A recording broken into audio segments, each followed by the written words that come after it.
कोल्हापुरात रिक्षांवर धडक कारवाई, 151 वाहनांवर दंड, 77,000ची वसुली।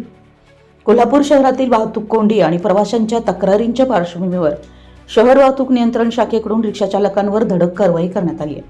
दिनांक 15 व 16 एप्रिल 2026 दरम्यान राबवण्यात आलेल्या संयुक्त मोहिमेत 151 पॅसेंजर रिक्षांवर कारवाई करण्यात आली असून एकूण 77,000 रुपयांचा दंड वसूल करण्यात आला आहे। पोलिसांकडून मिळालेल्या माहितीनुसार रिक्षा स्टॉपवर क्षमतेपेक्षा जादा वाहनं उभी करणं, चौकात व सिग्नलजवळ रिक्षा थांबवून व्यवसाय करणं, अनधिकृत ठिकाणी प्रवासी उचलणं, विरुद्ध दिशेनं वाहन चालवणं, जादा प्रवासी घेणं, भाडं नाकारणं तसेच लायसन्स जवळ न बाळगणं अशा विविध मोटार वाहन कायद्याच्या उल्लंघनावर ही कारवाई करण्यात आली।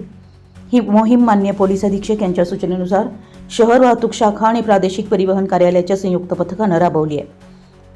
उपविभागीय पोलीस अधिकारी, शहर विभाग यांच्या मार्गदर्शनाखाली पोलीस अधिकारी व कर्मचाऱ्यांनी ही कारवाई केली।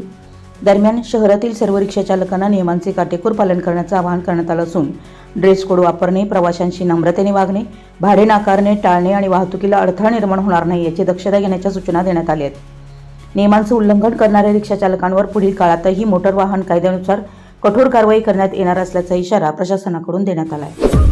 आपल्या परिसरातील महत्त्वाच्या बातम्या पाहण्यासाठी आमच्या नवसंकेत न्यूज चॅनलला यूट्यूबवर सबस्क्राइब करा आणि बेल आयकॉन प्रेस करा।